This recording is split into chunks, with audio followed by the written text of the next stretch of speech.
2-3 दिन से कुछ बातें चल रही हैं कि कैबिनेट मिनिस्टर अनिरुद्ध सिंह के खिलाफ जो शिमला में एफआईआर हुई है वो महज फॉर्मेलिटी है। उसमें जो धाराएं लगाई गई हैं वो बहुत वीक है, ऐसी चर्चा चल रही है। तो क्या सच में एफआईआर में मंत्री पर लगाई गई धाराएं बहुत वीक हैं?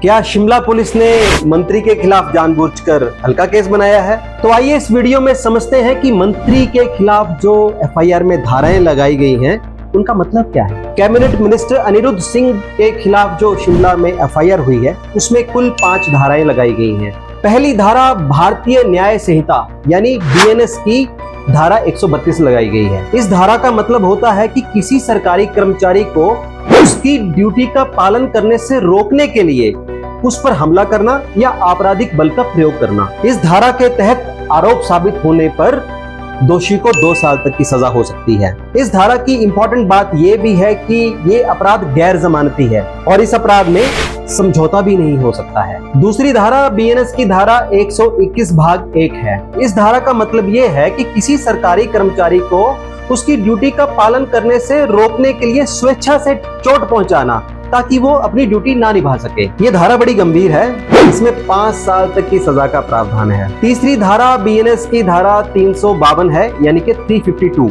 इस धारा का मतलब ये है कि किसी का जानबूझकर अपमान करना और शांति भंग करना।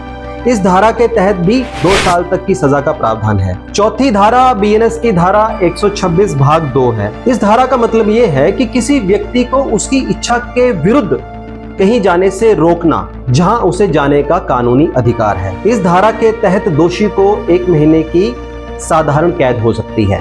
5वीं धारा बीएनएस की धारा 3 सब क्लॉज 5 है। इस धारा का मतलब ये है कि अगर कई लोग मिलकर कोई अपराध करते हैं तो सभी को दोषी माना जाएगा, भले ही किसी ने डायरेक्ट वे में उसमें हिस्सा ना लिया हो। इस सेक्शन में समूह के हर व्यक्ति को वही सजा मिलेगी जो किसी अकेले व्यक्ति को मिलती है। अब बड़ा सवाल ये है कि क्या शिमला पुलिस इन संगीन धाराओं के तहत मंत्री अनिरुद्ध सिंह के खिलाफ निष्पक्ष जांच करेगी? क्योंकि जानकारी के अनुसार अभी तक शिमला पुलिस ने मंत्री अनिरुद्ध सिंह को इस मामले में पूछताछ के लिए थाने में नहीं बुलाया है। अगर बुलाया है तो शिमला पुलिस को इस मामले में एक स्टेटमेंट जारी करनी चाहिए। अब महत्वपूर्ण सवाल ये है कि इस केस में अब आगे होगा क्या। इस केस में अगर मंत्री जी पर आरोप साबित नहीं हुए तो पुलिस क्लोजर रिपोर्ट बनाएगी यानी कि केस क्लोज।